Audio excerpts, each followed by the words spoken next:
చేసిందని? అంటే అంటే పెట్టుబడులు అనేవి ఆటోమేటిక్గా హైదరాబాద్ చూసి రావాలి. పెట్టుబడులు అనేవి హైదరాబాద్ నుంచి చూసి రావాలండి. కానీ ఏంటంటే ఇప్పుడు పెట్టుబడులు కొంచెం తగ్గినట్టు అనిపిస్తాయి. ఇన్వెస్ట్మెంట్లు మనం ప్రీవియస్ పరిపాలనతో కంపేర్ చేస్తే ఇప్పుడు హైదరాబాద్కి పెట్టుబడులు రావట్లేదని గత 2 ఇయర్స్ నుంచి మనకు అర్థమవుతుంది మేడం.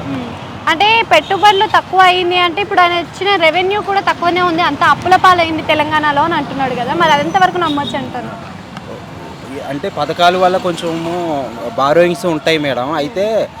అయితే ఏంటంటే ఆల్రెడీ కంప్లీట్గా అభివృద్ధి చెందింది కాబట్టి ఇంకా పెట్టుబడులు ఎక్కువ రావాల్సిన టైంలో తగ్గిపోవటం అనేది మార్కెట్ అనేది నెగిటివ్లో ఉంది.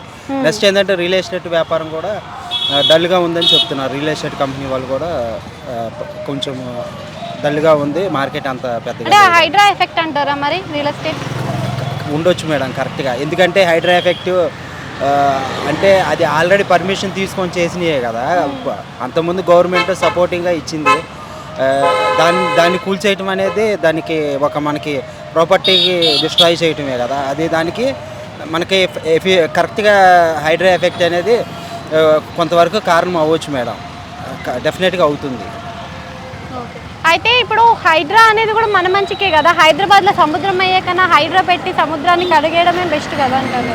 అంటే అంతకుముందు ఉన్న కట్టడాలను కూల్చేయకుండా రీసెంట్గా కొత్త పాలసీ తీసుకొచ్చి ఇక తదుపరిగా మనకి అక్కడ కట్టడాలు రాకుండా చూస్తే బాగుంటుంది. కానీ ఆల్రెడీ కొంత ఆస్తి నష్టం అనేది క్లియర్గా కనిపిస్తుంది. ఎందుకంటే అది మనకి అది కొంచెం మార్కెట్లో కొంచెం ఎఫిషియన్సీగా రిపోర్ట్స్ అనేవి వెళ్ళిపోయినాయి. ప్రజలు కూడా కొంచెం ఏంటంటే అలా చేయటం వల్ల కొంచెం మధ్యతరగతి వాళ్ళు కూడా ఎంతో శ్రమతో వాళ్ళంతా కూడా ప్రాపర్టీని కట్టుకున్నారు కదా. ఆ కట్టుకున్న దానికి వాళ్ళు కూల్చేస్తే వాళ్ళు ఏంటంటే చాలామంది రోడ్లకి ఎక్కారు. అప్పుడు చాలా బాధపడ్డారు అన్నమాట. అంటే ప్రజల్ని బాధ పెట్టే అంశమే కదా ఇల్లు కూల్చేయడం అనేది. చాలా నష్టం కింద లెక్క కట్టాలన్నమాట.